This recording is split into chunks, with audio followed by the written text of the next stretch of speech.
Thank you. So my talk has the title, One Chain to Shackle Them All. And that's a certain chain, that's a supply chain. And it shackles us all, this shackles the whole planet. And I will explain why. We have a never-ending vulnerability chain through those dependencies. And this is the topic of my talk. Who am I? Well, I'm now nearly 20 years in Siemens product security. And Siemens, I just looked it up, is world leading in industrial software and automation systems. So we are one of the biggest players there.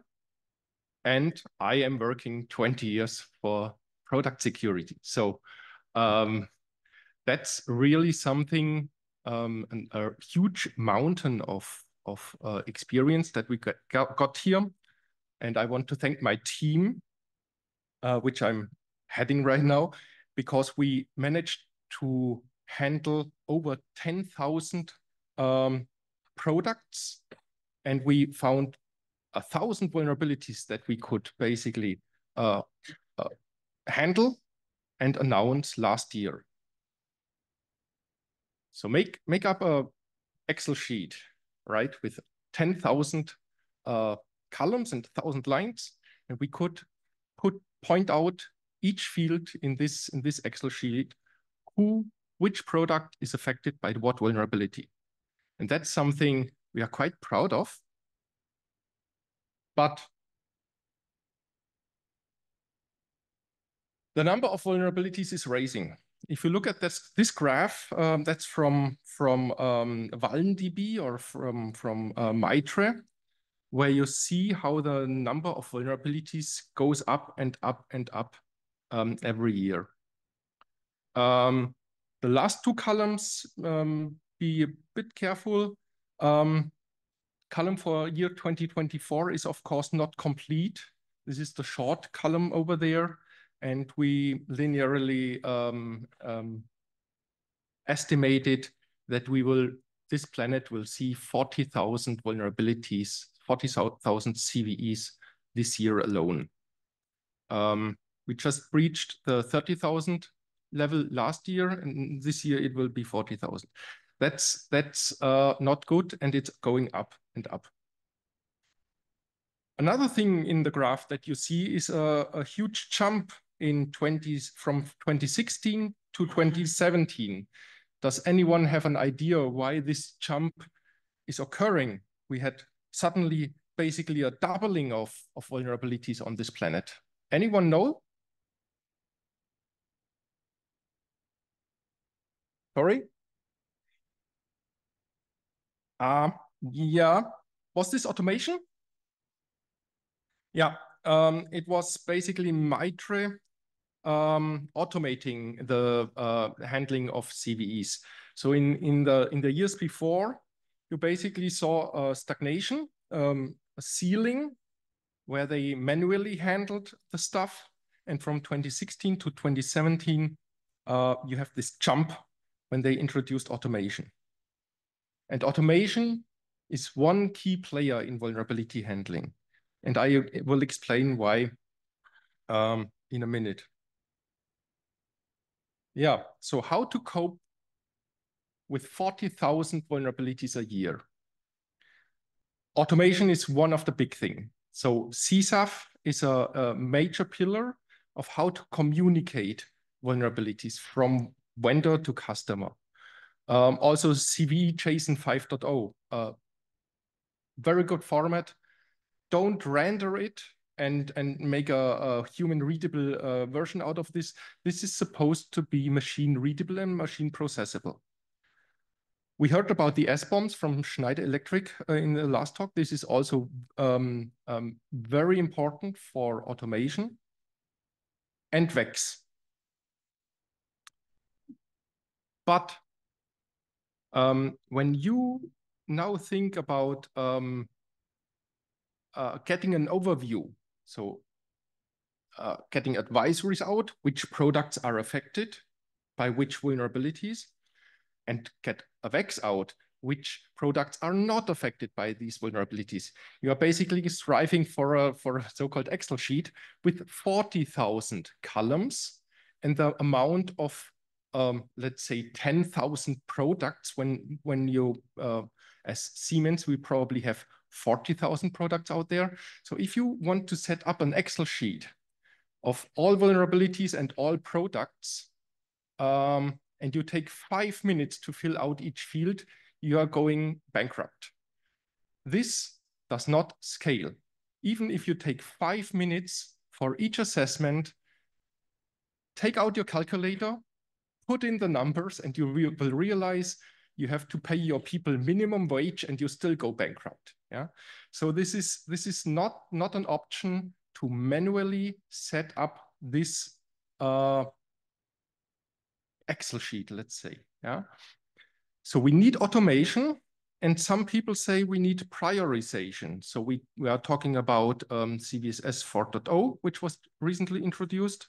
We are talking about SSVC, EPSS, and all the 6 that we have here. Artificial intelligence will save us, right?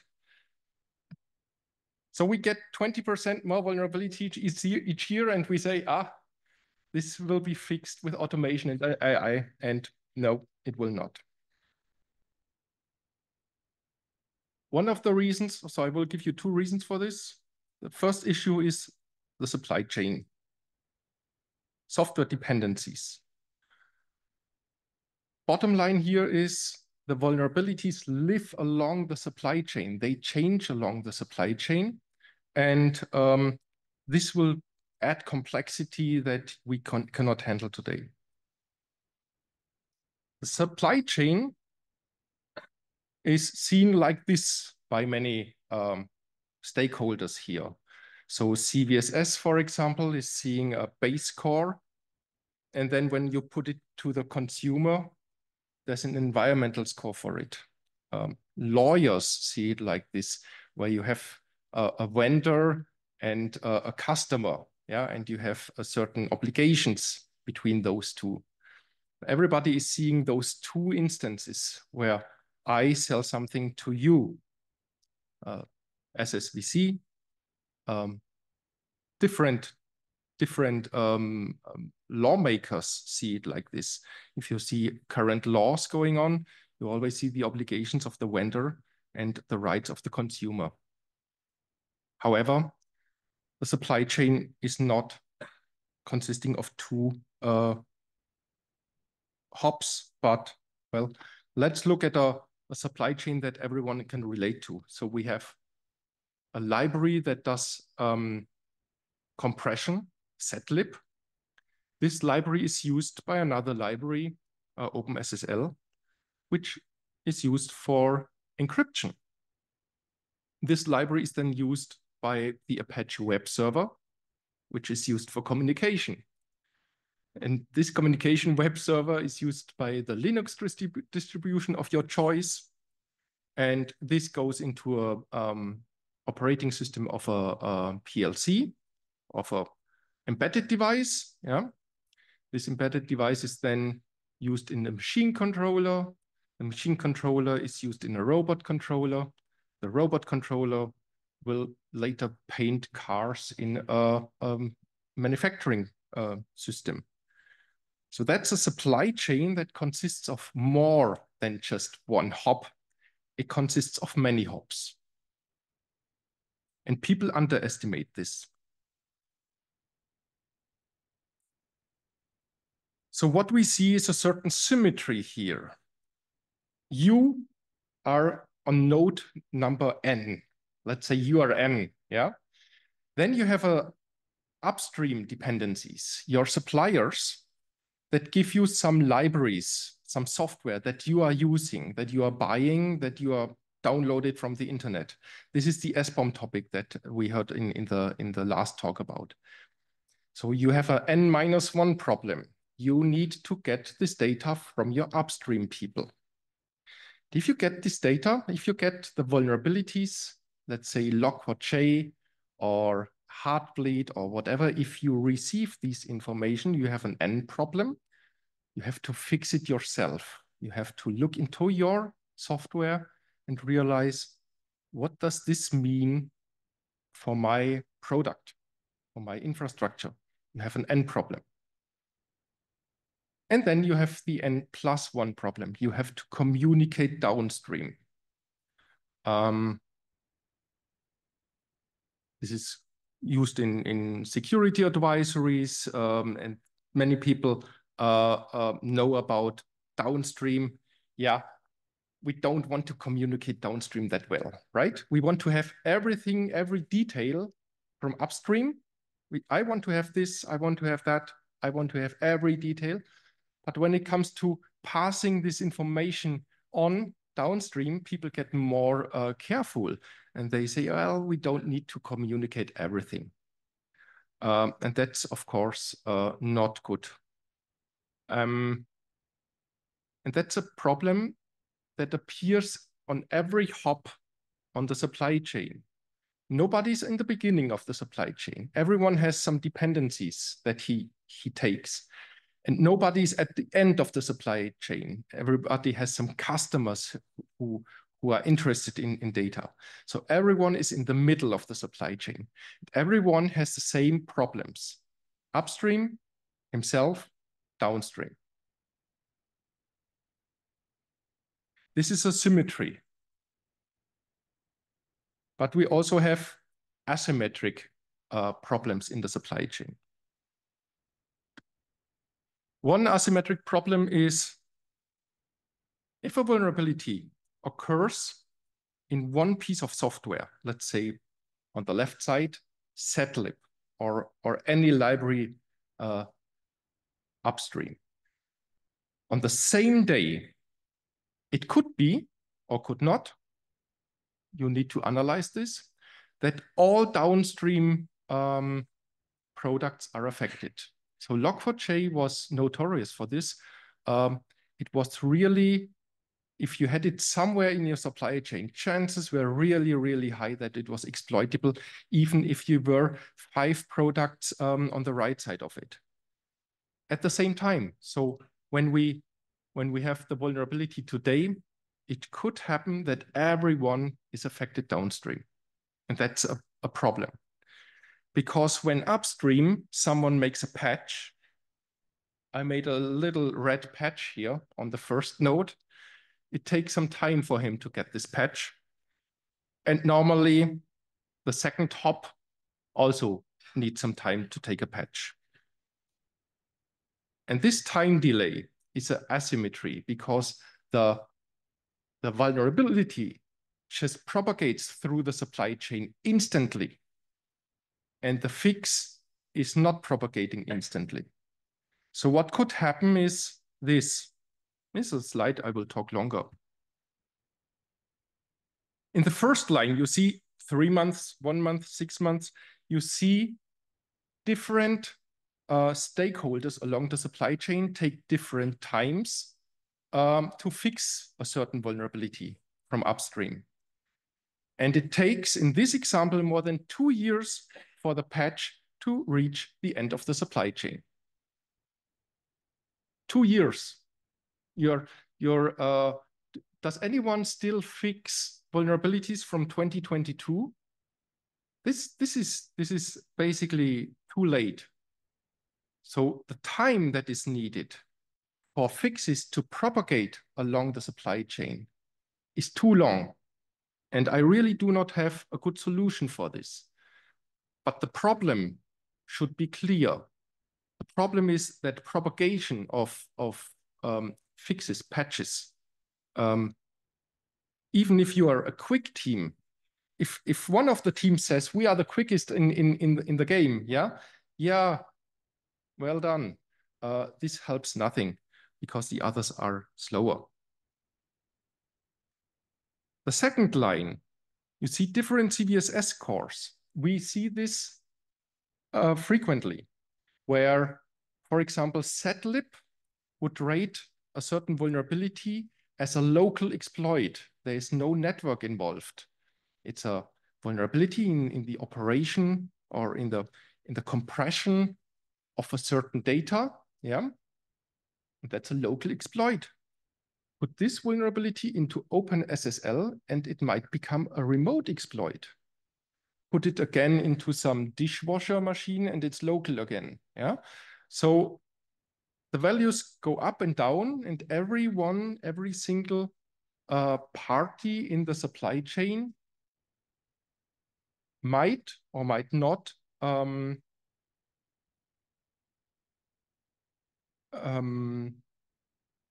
to a different conclusion for the question, is this a dangerous vulnerability, yes or no?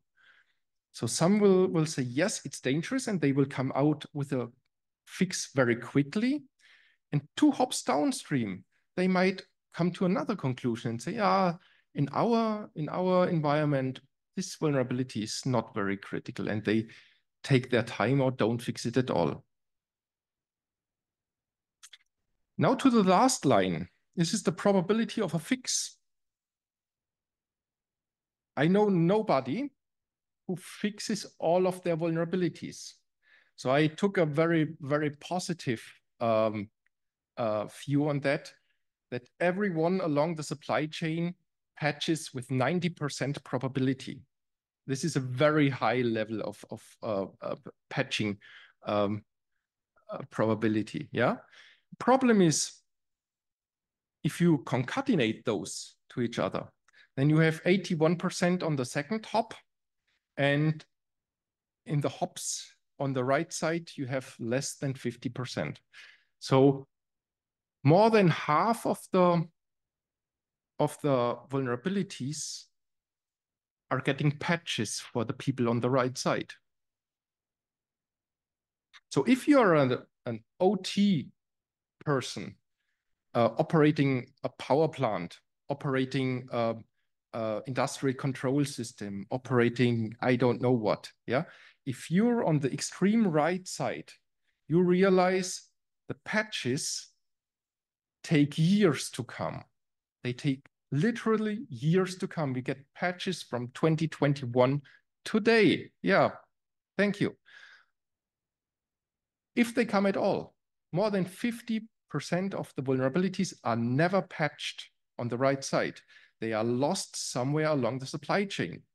Even in best case, when you say, yeah, we have 90% patch probability on each hop.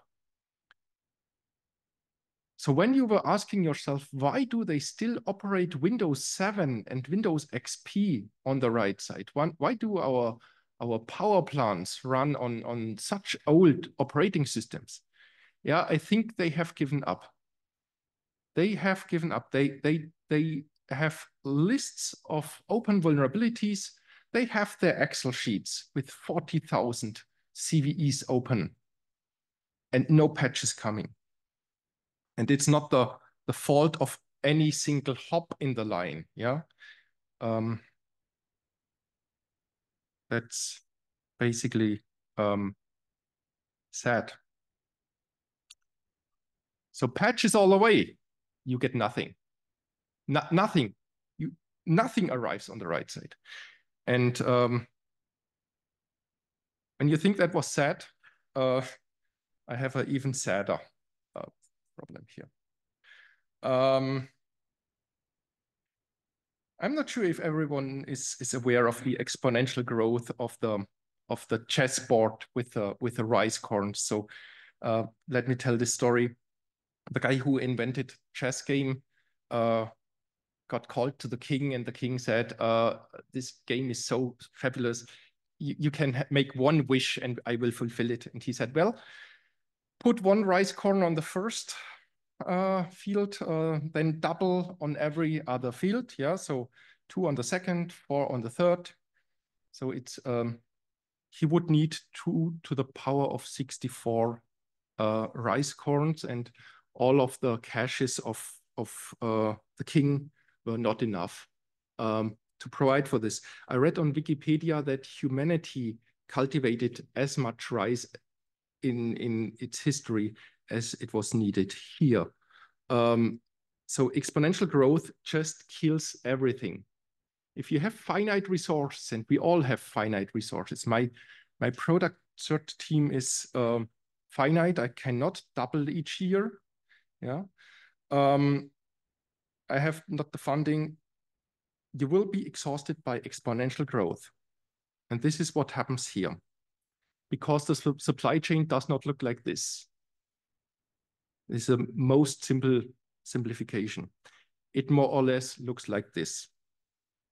You're still N, you're still in the middle, and you realize I have more than one dependency upstream. Let's take 2 for beginners. Yeah, those 2 have also 2 upstream, and those also have 2. Does this sound familiar? So should I switch back to the chessboard? This is exponential. You have the SBOMs. If you concatenate the SBOMs, this just explodes. Yeah. So you have so many dependencies upstream, possibly tens of thousands libraries and small code snippets that you got from somewhere. And they are all combined to your product. So if anything happens upstream in any of those libraries, your product needs to sit down and evaluate what does this mean for us. The other thing is downstream. I hope you have more than one customer. So you have 2 customers, 2 machine builders. One makes washing machines for bottles. The other one makes robots for industrial automation. Yeah, they also have customers that take their products and build something around it and make solutions, integrators, whatever. These products are also aggregating to the right side until they end up in some oil rig, power plant, and whatever over a few hops. And they spread as well. And this is where it really, really begins to get complicated. Let me see. So the asymmetry looks like this. On the left side, where you are green, you have tens of vulnerabilities. Yeah. So ZLib, the authors of ZLib, they can look at each vulnerability in detail. They can sit down, analyze for days, basically, what the ramifications of this vulnerability are. They can do very precise analysis. They can talk about root cause. They can talk about CWEs. They can set up nice CVSS scores. They can do all the analysis work on the left side because they have tens of vulnerabilities. But the more you come to the right, the ecosystem changes. On the right side, you have 100,000s of aggregated vulnerabilities. Not just over the years, but over the complexity of the supply chain. And on the right side, they call it the OT side. So left side is IT. Yeah, IT is what we can do. Right side is OT. These are the people who don't patch. Yeah, these are the bad guys. Yeah. Nobody could tell me where the border is between IT and OT. Yeah, where does it change? These guys now invented SSVC in opposition to CVSS. Yeah. So SSVC is talking about, is this vulnerability mission critical? Is it safety relevant? They can talk about this. They can look at their machinery. They can look at their solution and say, well, I think this is safety relevant or not. But if you go upstream, the supply chain, let's ask the ZLib authors, do you think this vulnerability is safety relevant? He has no chance of answering these questions.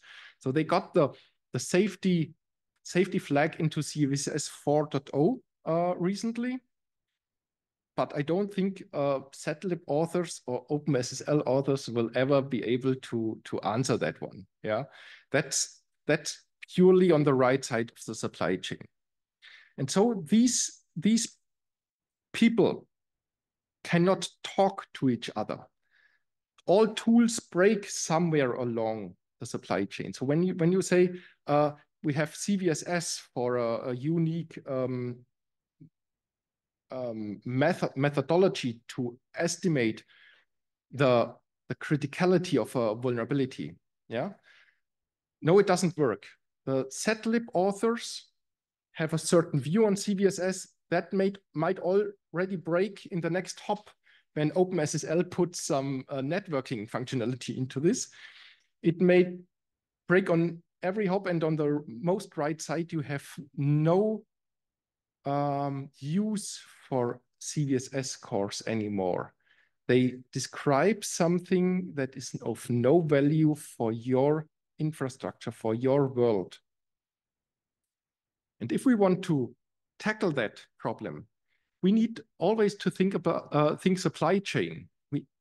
New systems. When we think about new metrics, new tools, then we always need to think about how will this new tool perform along the supply chain.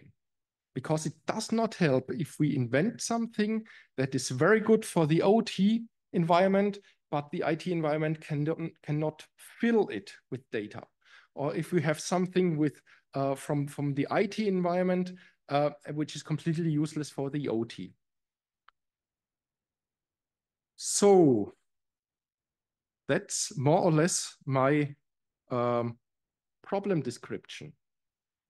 I have now talked about 3 topics. The first topic is 40,000 vulnerabilities. How do we handle them? Yeah, we need automation. We need plenty of the stuff that we are already working on. Yeah, 40,000 is already a huge undertaking.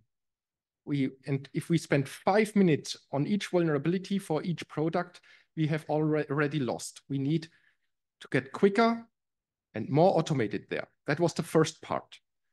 Second part was supply chain. 40,000 along the supply chain is a problem that we don't know how to solve right now. And the third part is the exponential supply chain, which basically is just nuts. Yeah. So my bottom line is the rising number of vulnerabilities alone is a problem, but the community can solve it. We are currently on it, solving it. The real problem that we don't see right now is the exponential nature of the supply chain, of the dependencies of the software. And this is a complexity where today's methods all fail. And I don't have a solution. I just read about Linus Torvalds in 2017. He says, well, security problems are primarily just bugs. Yeah. And please focus on debugging. Just fix your stuff. Strive not to fix 90%, because we've seen what happens when you fix 90%. Nothing comes out at the end. Strive 100%. Do not prioritize. Do not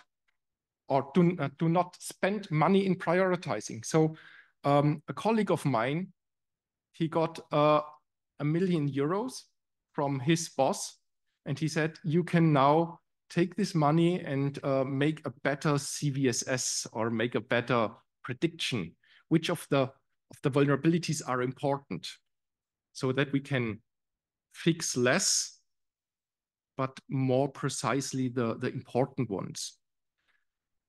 If you spend this money into prioritizing vulnerabilities, your patch level will go down from 90% today to, let's say, the important 50%, and the supply chain just gets worse. Yeah, so you invested $1 million to make it worse. Don't invest it there. Invest it in the front. Invest it in fixing stuff, in getting quicker in fixing, to get those 5 minutes down to 1 minute or 10 seconds for manual analysis. And that's basically it. The 5 minutes take too long, and 5 minutes is what my moderator just showed me. We have 5 minutes left for questions. Thank you.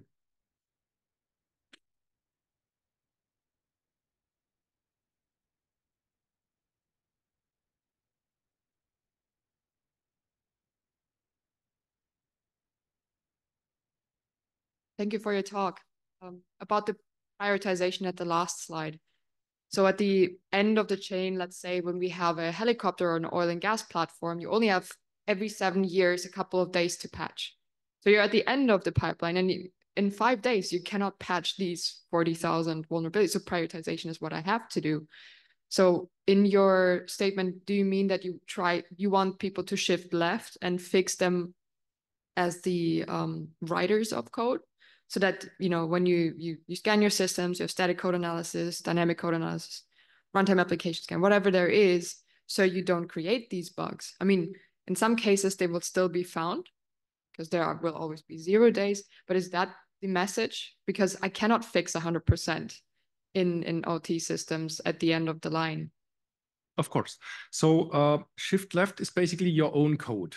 Shift left is when that's the end problem. That's your own stuff. And that was not, that's a problem in itself. Yes, shift left, and we can talk about that for decades. This is basically along the supply chain, you have upstream vulnerabilities and they don't propagate through. Yeah. Here we have not your code, it's someone else's code.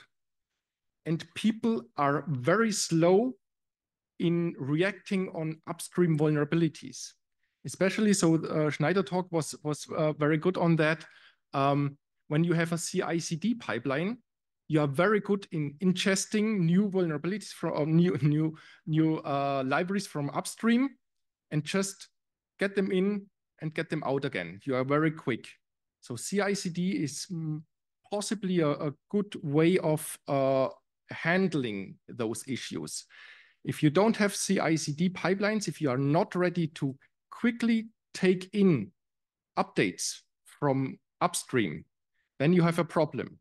So my recommendation is automate your ingest, your input from upstream, that you can quickly get up to newest versions in all dependencies. So when you look at your dependencies, it should say latest, 5 days old, latest. Yeah, that should be automated. And to automate this, it's a long way. We have possibly 5 years, 10 years to do. Yeah, but that's the way I would go. But I don't have a solution for it. Sorry. So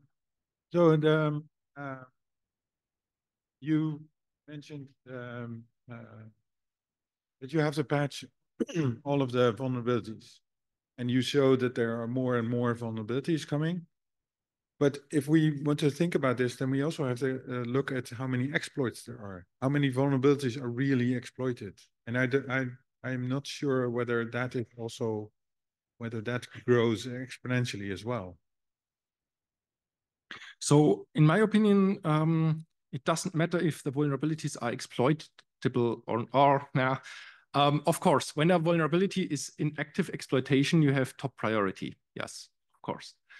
But if you concentrate on only fixing those who are likely to be exploited, so if you have EPSS scoring or better, so if you have AI that precisely tells you this will be exploited and that will not be exploited, and if you only fix those, you will wake up in 15 years that the majority of your upstream components is 15 years old. If you look at today's firmware, you see libraries. So binary analysis shows that libraries are 10 years old in today's firmware. They have never been updated, upgraded, and I know there are vulnerabilities in there. You know it. Everyone knows it. And that's not good. You cannot run around with 10-year-old vulnerabilities. You need to find a way to have current, at least very recent upstream libraries in all of your products. That's CI/CD approach. And every product that does not have CI/CD will have severe problems in the next years. They already have severe problems, I tell you, but currently they ignore them. But with the rising number of vulnerabilities, this will not be feasible in a few years. If I may, then a different kind of question. Yep. Sorry? Oh, yeah, of course. Thank you, Dr. Proell. Very interesting, also funny. In Europe, the regulators and the legislators are spending quite a lot of time in trying to address and regulate exactly what you were talking about today. Did you just say that the NIS2 and the Cyber Resilience Act is obsolete or has the wrong focus? They have the wrong focus. Together with basically every other tools that are out there. I'm sorry.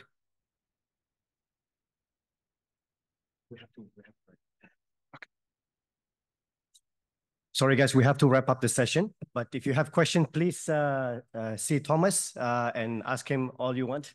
But before we wrap up, let me remind all of you that we have a survey in the app, so you can provide some feedback about the session. And before you go for lunch, let's give Thomas another round of applause for the excellent presentation. And thank you all for coming. See you later. Bye.